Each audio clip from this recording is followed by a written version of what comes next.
Assalamualaikum warahmatullahi wabarakatuh. Ditepangaken nami kula Muhammad Abid Mufarikin saking kelas 11 TPM kalih. Kula teng mriki aben trampil penata adicara manten Jawa. Sugeng enjang sugeng sonten para rawuh ingkang kinumartan, para sesepuh binisepuh kadang tinasih saha tamu undangan sedaya. Alhamdulillah puji syukur tansah kita aturake dumateng Gusti Allah Subhanahu wa taala. Awit mung karsanipun Gusti dina niki bisa padha kumpul bareng ing papan sing berkah iki. Kanthi rasa bungah lan seneng nyekseni lan nderek maringi pangestu tumrap sepasang manten anyar yaiku Kakang Raden Samnata Bata sedaya pusaka dawa ula saha Mbak Yu Segawon Wati. Mugi pangihe kalih penganten iki dadi wiwitaning urip anyar sing kebak katresnan, rahayu lan berkah Gusti Allah. Para rawuh sedaya, acara sing kapisan yaiku pasrah tampi saking pihake penganten kakung badhe ngaturake putra kesayangane kanthi rasa tanggung jawab. Tondo wis siap dadi kepala griya sing tanggung jawab marang garwane. Saka pihake temanten putri kanthi ikhlas nampani kanthi pengajap mugi loro-lorone bisa nglakoni urip bebrayan kanthi rukun, sabar lan tentrem.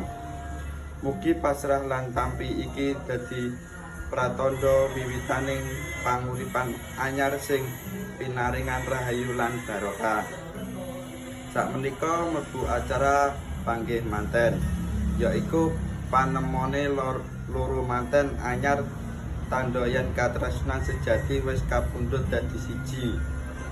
Kawiwitan saka balangan gantal tandha loro manten padha ngiket janji tresna nglantarake rasa katresnan sejati. Sabanjure ngidak ndok tandha penganten kakung wis siap dadi pelindung lan tanggung jawab marang garwane. Sakwise kuwi penganten putri ngumbah sikil penganten kakung minangka pralambang bakti ngabekti lan rasa katresnan sejati saka istri marang suami. Mugi kalorone tansah rukun saking nglengkapi lan ngasihi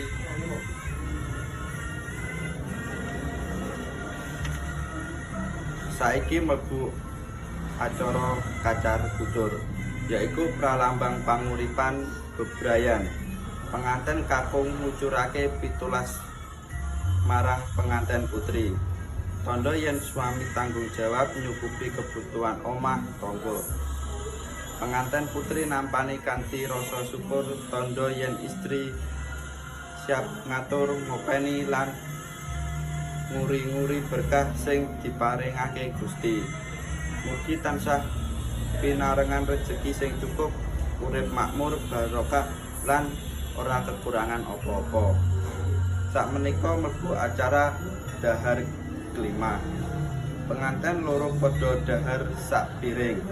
Pralambang urip bebarengan siji nglengkapi sijine rukun lan gotong royong ing saben kahanan. Ora mung nyicipi panganan nanging guna nyicipi urip bebrayan sing kudu dilakoni kanthi sabar lan legowo. Mugi Gusti Allah tansah paring tentrem ing ati lan cukup sandang panganen keluarga. Para rawuh ingkang kinurmatan, sakmenika mlebu acara sing paling ngeterake ati, yaiku sungkeman. Penganten kakung lan penganten putri nyuwun pangapunten lan pangestu dumateng bapak lan ibu kalih. Sungkeman iki pralambang rasa syukur, bakti lan tresna marang wong tuwa. sing wis ngasuh ngopeni lan ndedonga nganti tekan dina iki. Mugi pangestu saking wong tua dadi pepadang dalane urip peloro manten ngantos pinangging kebejekan sejati.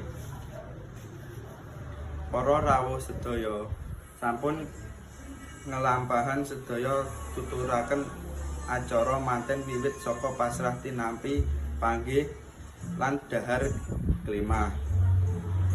Pungkasan kan lancar lan marem ing ati. Mugi penganten loro tansah pinaringan rahayu langgeng tentrem lan pinaringan anak turun sing soleh lan soleha. Ora ketinggalan matur nuwun saged dumateng panjenengan sedaya para rawuh sing wis rawuh lan maringi pangestu kanthi tulus. Mugi Gusti Allah tansah maringi berkah selamat lan kesehatan kanggo iki kabeh. Wassalamualaikum warahmatullahi wabarakatuh.